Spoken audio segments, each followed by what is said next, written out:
औरत। हेमपुर नाम का एक गांव था। उस गांव के लोग काफी खुशहाल थे। गांव में फसल और बारिश दोनों ही सही समय पर हो रहे थे। उस गांव में हीरा नाम का एक आदमी रहता था। हीरा का घर काफी बड़ा था, तो उसने सोचा कि वो उस घर को किराए पर दे दे, जिसके लिए वो अपने दोस्त रमेश के पास जाकर कहने लगा, यार रमेश, मेरे घर में कोई भी नहीं रहता। मैंने सोचा है कि इस घर को किराए पर दे दूं। बस एक कमरा अपने लिए रख लूंगा। वैसे भी मुझे कोई जरूरत नहीं है और कमरों की। बिल्कुल सही सोचा है तूने। इसलिए मैं तेरे पास आया हूँ। हो सके तो किसी को ढूंढ ले, ताकि मैं ये घर किराए पर दे सकूं। अभी तो मेरी नजर में ऐसा कोई नहीं है। जैसे ही कोई मिलता है तो मैं उसे तेरे पास भेज दूंगा। ये बात करके दोनों ही अपने अपने घर की तरफ निकल गए। कई दिन गुजर गए। इसके कुछ दिनों बाद ही एक दिन हीरा के घर में किसी ने दस्तक दी। हीरा जैसे ही दरवाजा खोलने गया तो उसने अपने सामने एक औरत को देखा। औरत ने काफी लंबा घूंघट किया हुआ था, जिस वजह से उसका चेहरा नहीं दिख पा रहा था। औरत को देखकर हीरा ने पूछा, जी आप कौन हैं? जी मैंने सुना है कि आप कमरा किराए पर दे रहे हैं। लगता है रमेश ने इसे मेरे पास भेजा है। हाँ, आ जाइए अंदर। हीरा ने औरत को अंदर बुला लिया, जिसके बाद उसने उसे कमरा दिखा दिया। कमरा दिखाने के बाद हीरा ने पूछा, आप अकेले ही यहाँ रहेंगी? हाँ, वो क्या है ना, मेरा इस दुनिया में कोई भी नहीं है। चलिए ठीक है, आप कल से ही यहाँ रहने आ सकती हैं। इसके बाद औरत वहाँ से चली गई और अगले दिन सामान के साथ हीरा के घर पर पहुँच गई। अब वो औरत वहीं रहने लगी। वो अपना खाना बनाने के साथ साथ हीरा का भी खाना बनाने लगी, जिसे देखकर हीरा खुश हो जाता था। ऐसे ही दिन बीत रहे थे, पर एक दिन अचानक गांव से गाय गायब होने लगी। गायों को यूं गांव से गायब होता देख सभी गांव वालों ने बैठक बुलाई। अरे ऐसा तो गांव में कभी भी नहीं हुआ। हाँ, कभी भी इस तरह की हरकत हमारे गांव में कभी नहीं हुई। समझ ही नहीं आ रहा कि गाय गायब क्यों हो रही हैं। क्या कोई उन्हें चुरा रहा है क्या? लगता तो यही है। हमें उस चोर का पता लगाना ही पड़ेगा। कुछ ना कुछ तो उपाय निकालना ही पड़ेगा। काफी देर तक बात करने के बाद सभी एक नतीजे पर पहुँचे। ऐसा करते हैं कि सारी गांव की गायों को एक साथ ही बांध देते हैं। ऐसा करने से हमें पता लग जाएगा कि कौन गायों को चुरा रहा है। कहे अनुसार सभी ने एक साथ सारी गायों को एक ही जगह बांध दिया और रात होते ही सभी छुपकर उस चोर का इंतजार करने लगे। काफी देर होने के बाद भी जब वहाँ कोई नहीं आया तो सभी ने वहाँ से जाने का फैसला किया। सभी वहाँ से चले गए कि तभी वहाँ एक बहुत भयानक 2 सर वाली औरत आई, जिसने वहाँ पहुँचते ही सभी गायों को एक साथ ही गायब कर दिया और वहाँ से चली गई।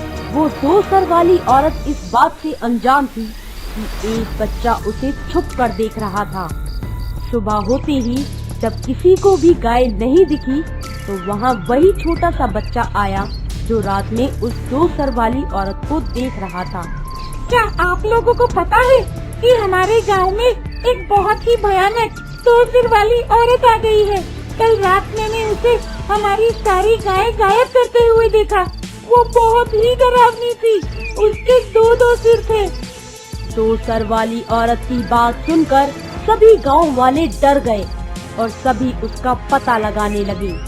सभी गांव वालों ने गांव की कुछ बची हुई गायों को उसी जगह बांध दिया जहां पहले वाली गायब हुई गाय बंधी हुई थी।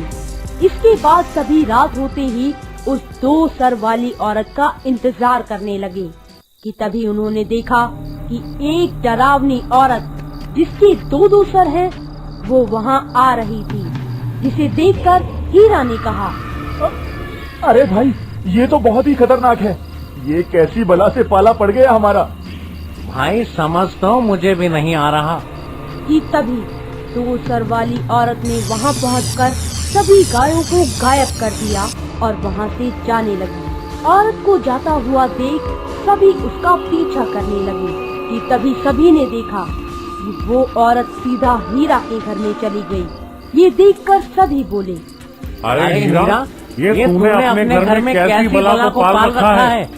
मुझे खुद नहीं पता कि मेरे घर में रहने वाली किराएदार एक डरावनी 2 सिर वाली औरत है।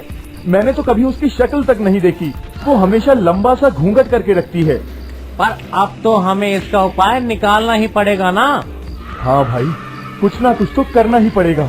चलो चलो अभी ही जंगल वाले तांत्रिक के पास चलते हैं।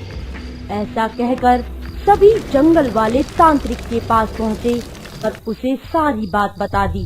सब कुछ सुनने के बाद तांत्रिक ने कहा, अगर हम उसका एक सर काट दें तो हम उसकी शक्तियों को कम कर सकते हैं। बाबा, पर वो कैसे?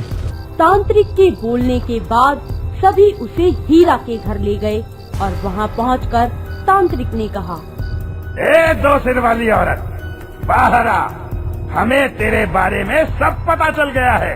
तांत्रिक की आवाज सुनकर 2 सर वाली औरत बाहर आई और कहने लगी, अच्छा, तब तुम सबको मेरे बारे में पता चल ही गया।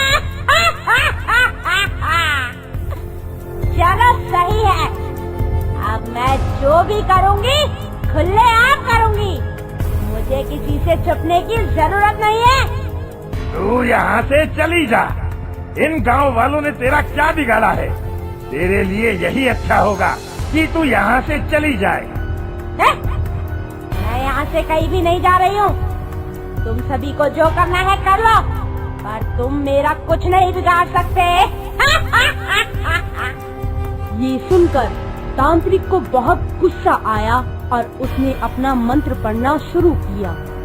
फूंकूं मैं मंत्र ऐसा, बिना झपके अपनी पलक, हो जाए इस औरत का एक सिर धड़ से अलग।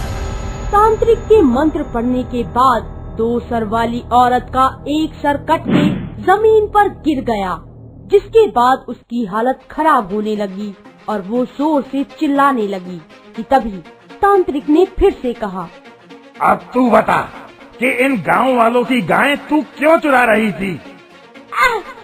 वो मैं इसीलिए चुरा रही थी ताकि मैं शक्तिशाली हो पाऊं।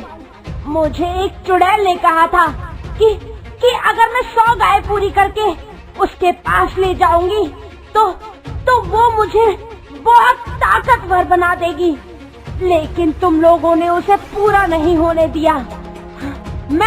मैं तुम सभी से इसका बदला जरूर लूंगी, किसी को भी नहीं छोड़ूंगी। ऐसा कहकर वो औरत वहाँ से भाग गई, जिसके बाद सभी ने तांत्रिक का शुक्रिया अदा किया और सभी अपने अपने घर चले गए।